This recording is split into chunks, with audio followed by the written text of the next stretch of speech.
Today I'm talking about Trello and how I use Trello to manage my daily to-dos. This came up with a recent client that hadn't used Trello before, and we were looking for a way to capture to-do items for them, maybe in a potential way that we could collaborate together, that I'd be able to help them review their to-dos and what they were doing. And so this podcast just kind of gives an overview of Trello, how I use it. Hopefully it works in this audio format. You can't exactly see the screen, but if you do go to Trello.com, I think you'll find it fairly straightforward to use. And hopefully what I share here will either encourage you to try it out or maybe tweak the system that you're already using. In general, I don't usually give advice as a coach. I've mentioned this a few other times. As I get into certain areas, though, like, say, Trello, if I'm working with someone and they want to explore Trello, but they haven't used it before, and I have a lot of experience with it, it is something that I'm going to share and I'm going to teach on. Trello might not be the right tool for you. You got to decide that for yourself. But hopefully this will give you an idea of what it can do, and then you can, pick out the parts that work for you. I'm also playing with the idea of expanding my coaching, the type of coaching I do, to include maybe some type of task management, accountability, check-in, review kind of thing. Trello would be a fantastic tool for this because given the sharing abilities, we can be virtually looking at the same thing and, maybe reviewing the week that's coming ahead. In fact, I used to do this with a friend. We would meet every Monday, or I think it was, we'd meet on Monday nights virtually and review each other's boards and challenge the amount of work that we had committed to for the coming week, maybe do a review of what had happened in the previous week. And so this might be something that people are interested in doing with me. And if you are, just let me know. So this process I'm going to talk about today, I don't always use it. In fact, like a lot of the stuff I talk about on the podcast, sometimes I do it, sometimes I don't. I often will embrace a particular tool or process for a period of time, and then it just kind of drifts away or falls away, or I stop doing it. Just because I talked about something a year ago doesn't mean I've been doing it for the last 365 days. In fact, there's probably a pretty good chance that I haven't at some point. Strangely enough, though, this Trello process is the process that I keep coming back to. And I recently came back to it in a big way, in that I bought a new iPad, the lowest, not the Pro, but I think they called it the 2017 model. I bought it because the aging iPad 2 I have just could not keep up. And over time, the price on the iPads has come down too, so it wasn't that bad. Anyway, it's been surprisingly worth it. It's exceeded my expectations in terms of how much I use it. It's fast. I think it's about $330. And it fits really, really well with my morning routine. It's kind of like an all-in-one package for the morning routine. It's kind of an all-in-one package because I have like a morning affirmation that I've written that I'll read. That's in Dropbox as a PDF. I might be reading books on Kindle, PDF. Occasionally I might read something from the Bible. That's an app. RSS feeds. And then I've also taken to an interesting exercise that ties in a little bit to the Board of Directors Inner Critic podcast. I also have a series of images and pictures that I look at sometimes that I've collected from Unsplash. And I've stole this idea from the Habits. Ooh, what was that episode? The one extreme. Well, I'll have to link to it in the notes. It was one of the previous podcasts I did on a book that I read about habits, where they talked about looking at pictures of nature. And so I have a whole folder of pictures, and sometimes I look at pictures. Anyway, I love it that it's all on this one device. I keep it handy, sit down with my cup of coffee, and look at it. The other thing that can be that's often part of kind of the last part of my morning ritual, again, every morning is a little different, but I kind of tend to do these things, I'll look at Trello, because Trello kind of has, if it's super important and it needs to get done, it's in there and it's in some kind of order that I'm used to and that is there. A couple other things about this iPad that I've been very intentional about and have not been disappointed about whatsoever. I don't have a calendar on it. I don't have email on it. Actually, I take that back. I have one email account that I use to email myself, essentially, to get things onto the iPad really easy if it's on email. But in terms of checking regular email accounts, I can't. Social media, Facebook and Twitter, not on there. I don't want to be distracted. I've turned off the news on the iPad and some of the other stuff that they try to push your direction. This is primarily an organization device for me, so Trello, and then reading. And I've got one game, which was probably going to get deleted because then when my son wants to play games, there will be no games on the iPad to play. And I have found this to be awesome in terms of considering social media reading. It's a distraction. So what I do is, when it comes to social media, is I will read that on my laptop, and then I will save interesting articles from Twitter or from Facebook. I'll save them to Instapaper. And, oh, wow, that's another app that is also on my iPad for reading. I don't tend to read that in the morning as much. That's more of an evening reading. So in terms of tools, there are other tools that can do exactly what I'm going to describe here. You could use Post-its and a piece of paper or a desk or some type of flat surface. I really like the visual aspect. I love the way that you can drag cards. I love that it's not too cluttered. And there are other tools like Asana has so the whole overarching concept behind this is a system called Kanban. I won't go into what that is here, but I'll link to something maybe in the notes about what it is if you want to know more. So Asana has implemented the similar thing, and I find it to be horribly clunky.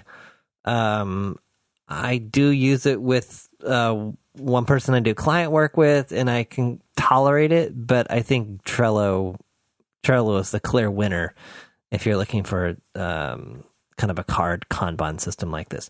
Also, what I'm going to describe here is really just for solo use.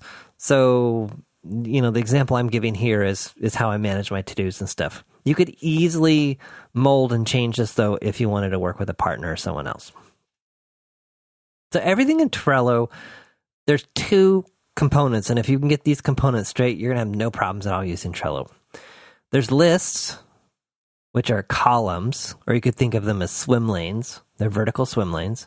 And then there are cards.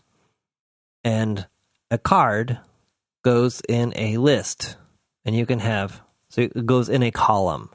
So you can have multiple cards and multiple columns, but there's a one-to-one relationship between cards and columns. So a card can only be in a column. You could create copies of the card, but that card can only live in one column at a time. I recommend 4 columns. Backlog, stolen from software development. So that could be to-do for most humans. So there's a to-do column, a next column, and a today column. And then some people like to have a done column. So they like to have kind of a collection of accomplishments where when a card is complete, it goes into the done column and they can see all the things that they've accomplished. I've played with that for a long time. It doesn't do anything for me. I don't care about it. It doesn't help me. So when I'm done with a card, I just dispose of it. But we'll talk about that in a little bit. So a quick overview of how these columns or lists work. So backlog or to-do are things that need to happen.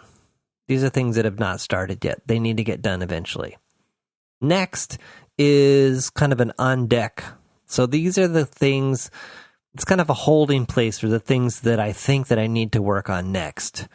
And then today these are the cards that I am going to work on and complete today. They don't always get completed in a day or in a day as planned. That's okay. But for me, the focus is these are the cards that matter today. The 5th column that can be helpful is a list of primary projects projects are goals. In other words, these are the key, bigger purposes that you are trying to achieve through the tasks that you're working in this particular board. My recommendation here is not to have any more than 5. 3, I think, is ideal. You get anywhere past 5 and it just starts to become overwhelming, and you see it and you're just kind of, it just becomes too much information. So an overarching goal or project that you could be working on is maybe you're expecting a baby, and so you need to set up a nursery or a room for the baby. That could be a big project. Finding a new job, launching a new website, something bigger than a task that's probably going to require multiple tasks or cards, and has some type of completion to it. Although I suppose completion isn't a total hard and fast requirement. But I suppose it could be an ending thing too, like maybe professional development or increasing my coding skills or something like that. This 5th column, if you have it, is, maybe the title of that column is goals or big rocks or whatever the term is that works for you in terms of these kind of overarching projects that you're working towards. The cards in this column, they don't move, unlike kind of how we're going to talk about some of the other cards and other columns. So now I'm going to talk about the centerpiece element of Trello, and that is cards. I've seen a lot of interesting things done with cards. My recommendation here is to keep it really simple and not to take advantage of all the possibilities that Trello gives you. So keep it really simple. First thing, 1 task per card. Yes, you can create checklists and you can do all kinds of stuff. 1 task per card. You'll thank me later. And if it takes, as you're creating the task, a card for a particular task, if it's less than 2 minutes to do that task, stealing from David Allen, just do it. Don't even bother creating the card. Just get it done. So you might be wondering, checklists, why not add a checklist or why not use them? My experience is that you can't see the checklist. You have to go into the card to see the checklist, whereas a particular task that belongs to a card, you can see on the face of the card itself. And I find that things like checklists and some of these other features, even labels, which is more of an advanced feature in the context of what I'm presenting here today, I think some of this stuff can just become a big fat distraction. So keep the cards simple. The only time a checklist I've seen be useful is when you're doing a workflow that's repetitive.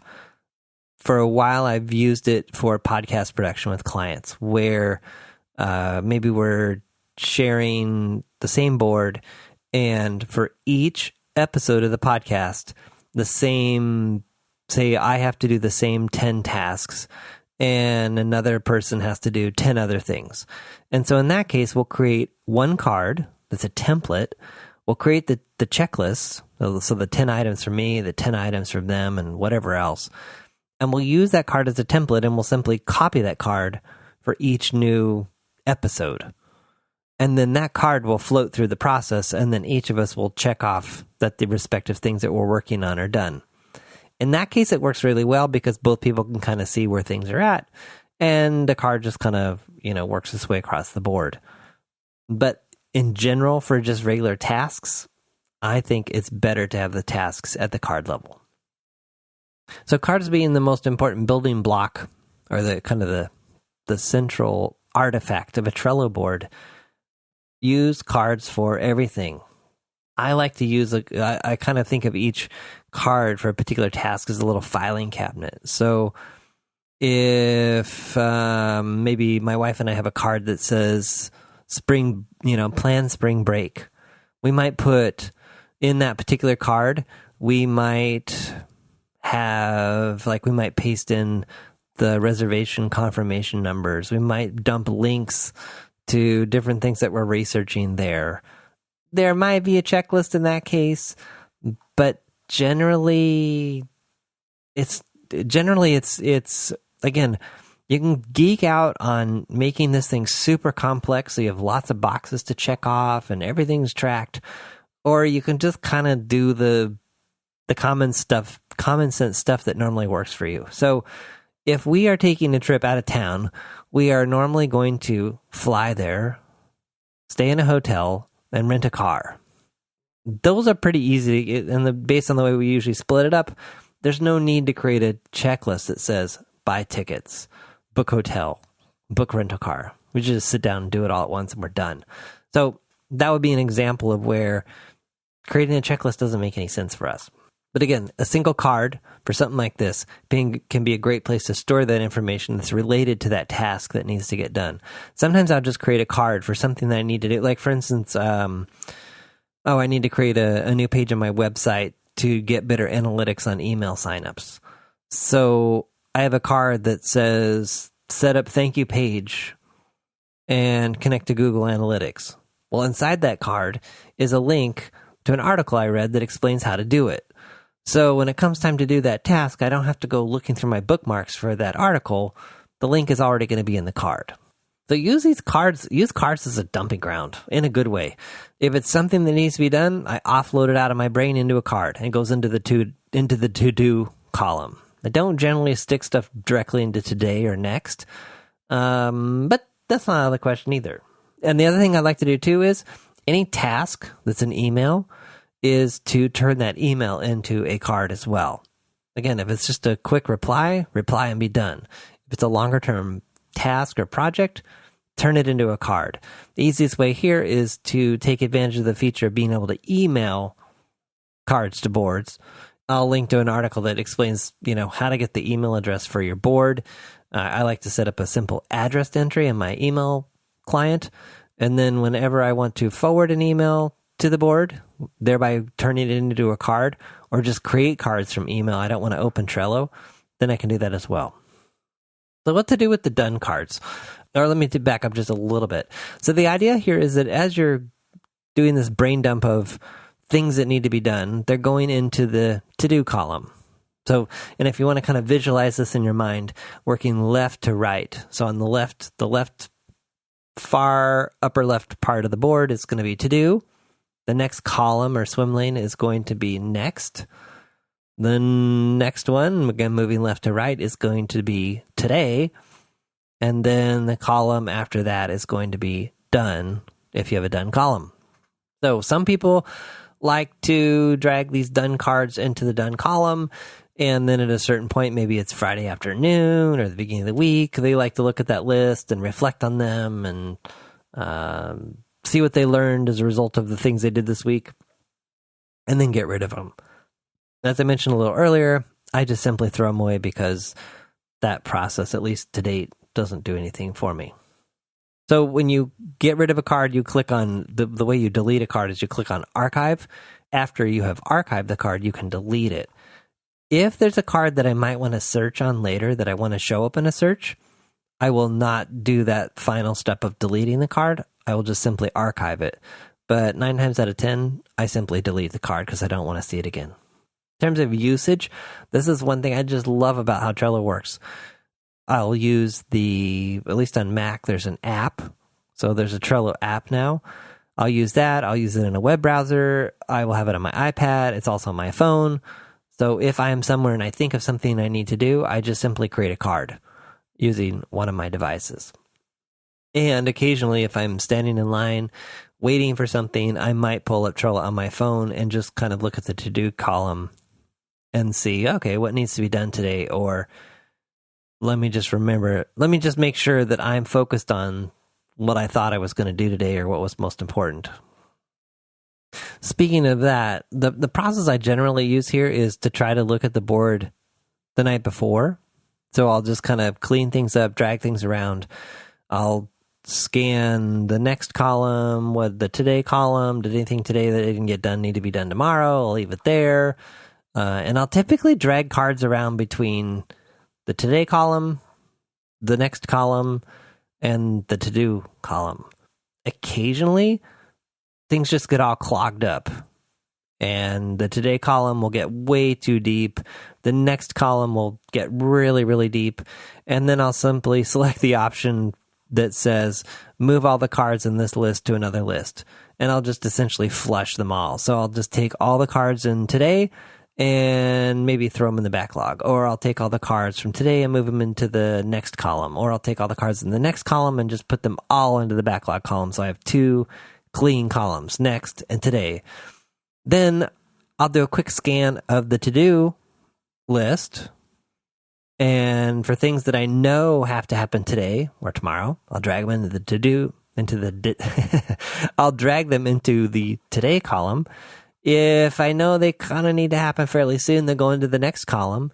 And if they need to happen sooner rather than later, I'll drag them to the top portion of the list of the to-do or backlog column so that when I go looking for those next things that need to happen, they're there. And so having done this the night before, the next morning, I'll open the app quickly, look to see what's in there, remind myself and confirm what I'm going to work on, and go about my day. Sometimes in the middle of the day, I'll also check in and look at it.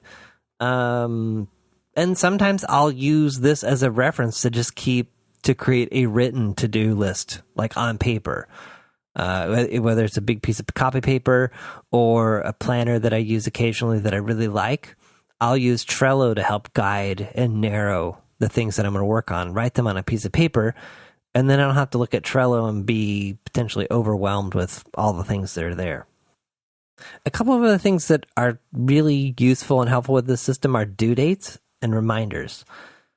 Each card can get a due date. You can only assign 1 due date per card, which again, this is another reason for 1 task per card. Because if you have multiple tasks with multiple due dates, you can't do that because you can only give 1 due date to a card. So again, with 1 task, that 1 task has a due date. What's it going to be? When's it have to be done by? Sometimes I set these for way out in the future. So I've recently started keeping track of changing the oil in the car or getting the tires rotated and balanced. And I know that it happens roughly every 6 months or so. So I have a card and I just keep reusing that card and I just keep bumping the due date forward on it. And then I'll also add notes like, tires rotated at this amount of mileage on this date. So I don't ever have to go back and look at my calendar or wonder, when did I do that? I just do a search for the change oil card and there it is. So to get notifications when things are due, what you want to do here, you can subscribe to individual cards. I find the easiest way is just to subscribe to the board. It's a little buried in the menus, but if you go to show menu and then more, you'll see something that says subscribe with like a little I. You click on that subscribe, you're subscribed to that board, and anything with a due date or a reminder or notification in it, you will get an email for. There's also the ability to filter. You can also find that in the menu. The filtering is pretty good, but it's kind of quirky when it comes to due dates. I always have to kind of goof around with them to kind of click on the one that I want because you can't create custom filters when it comes to due dates. But still, it's a nice way to just kind of quickly see, what stuff is overdue, what stuff is coming due, what stuff is due today. There's also the calendar power-up, so you can do a calendar view of things that are due and coming up.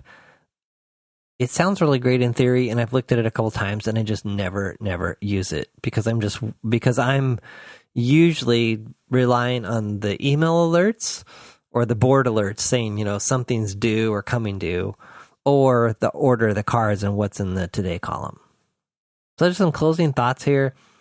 Don't get carried away with the power-ups and the add-ons and all the integrations and all the stuff you can do. I guess unless that's fun and you think it's a good use of your time. This is the bare bones approach that I take to using Trello to managing my to-do stuff and what needs to happen.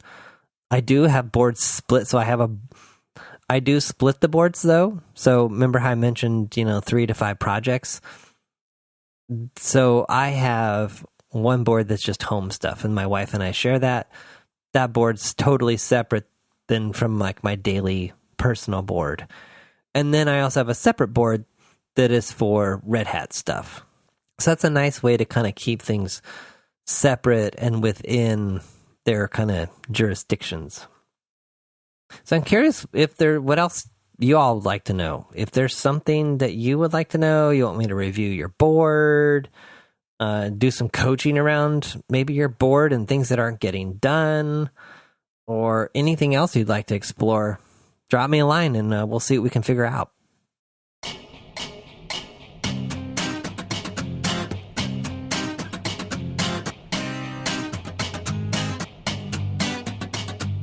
Thanks for listening to The John Polster Show.